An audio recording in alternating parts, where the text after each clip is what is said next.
নমস্কার বন্ধুরা, আজকের গল্পের নাম প্রাক্তনের সংসার। লেখিকা শ্রীমতী অর্পিতা সরকার। আমার নাম তিস্তা ব্যানার্জি।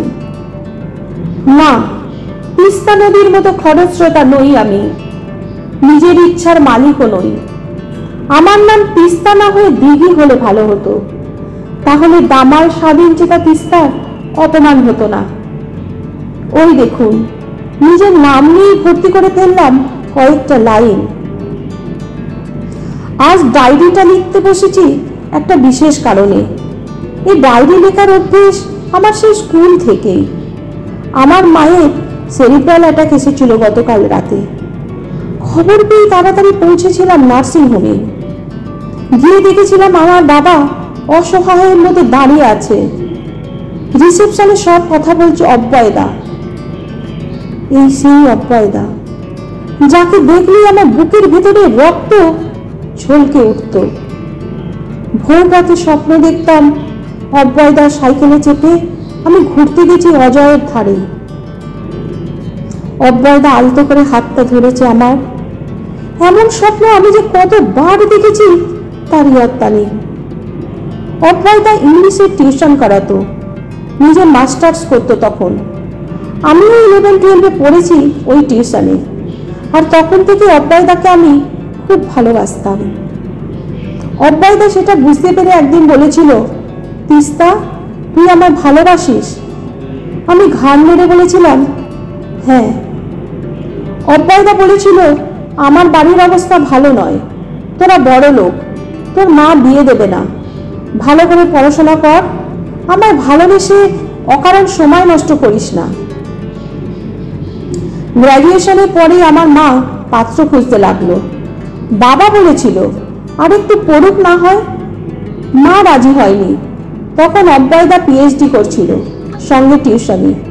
আমি বলেছিলাম আমি অব্যয়দাকে বিয়ে করতে চাই। আমার গলায় তিস্তার পাথর কঠিন আওয়াজ ছিল না, বরং খড়কুটোকে আঁকড়ে ধরার আকুতি ছিল যেন। মা হেসে বলেছিল, ও সারা জীবন লোককে পড়াবে আর নিজে পড়বে, চাকরি কোনোদিন পাবে না। ওর সঙ্গে মেয়ের বিয়ে দেব? কখনো নয়। আমাদের পরিবারের একটা সম্মান আছে তিস্তা। আমি কেঁদেছিলাম, দুদিন খাইনি। তারপর দিঘির মতো নিস্তরঙ্গ হয়ে গিয়েছিলাম।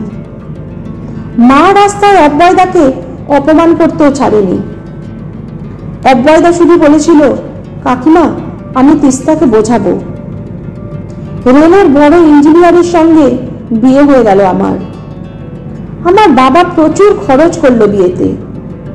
এত দামি পাত্র কিনতে খরচ তো হবেই। আমার স্বামী আজ আসতে পারেনি। বলল, তুমি যাও, যদি বোঝো মায়ের অবস্থা খুবই খারাপ তাহলে ফোন করো, তখন যাব। আপাতত আমার কাজ আছে, এখনই ছুটতে পারবো না। অব্যয়দা এগিয়ে এসে বলল, ও তিস্তা, তুই এসে গেছিস?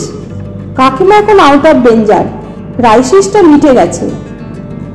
বাবা এগিয়ে এসে বলল, অব্যয়, আজ যদি তুমি না থাকতে কি যে করতাম।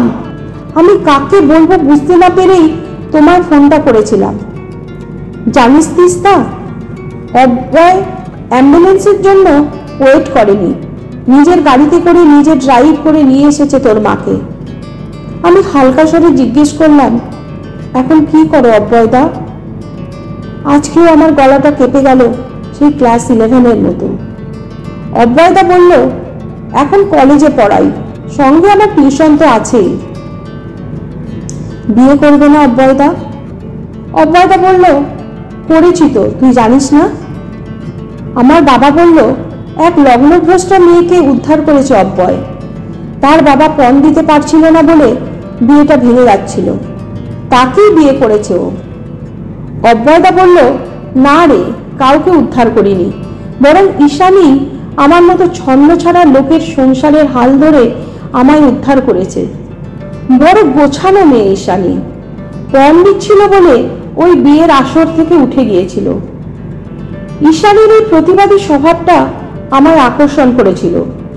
একদিন আসিস আমাদের বাড়িতে, কেন যে আমি অবস্থাপন্ন বাড়ির মেয়ে হলাম, কেন যে আমি লগ্নভ্রষ্ট হলাম না?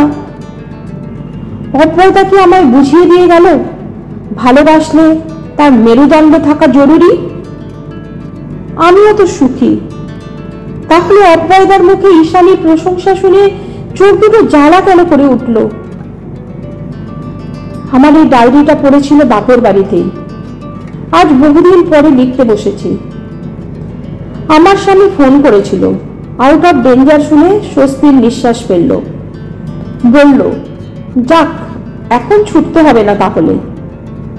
আমি বললাম, তিতলি কি করছে? আমার স্বামী বলল, ওকে নিয়ে ফালতু চিন্তা করো না, ও ঠিক আছে, আমরা খাবার অর্ডার করে খেয়ে নিয়েছি। আমি জানি আমার জন্য বাপ মেয়ের কারো অসুবিধার হবে না। অভয়দা ফোনে বলল, তোরা কিছু খেয়েছিস তিস্তা? আমি বললাম, রাধুনী দিদি আজ আসেনি, আমি যা হোক কিছু করে নেব রাতে। অভয়দা বলল, তোকে কিছু করতে হবে না, সারাদিনের ধকল গেছে, আমি আর তোর বৌদি যাবো তোদের রাতের খাবার নিয়ে। একটাই ছোট্ট নিঃশ্বাস পড়ল আমার। অভয়দার বউ আমার বৌদিই তো হয়। অভয়দা আমার শুধুই টিউশনি টিচার ছিল। নমস্কার বন্ধুরা, সবাই ভালো থাকবে, সুস্থ থাকবে। আগামী দিনে আবারও এরকম কোনো গল্প নিয়ে চলে আসবো তোমাদের সামনে।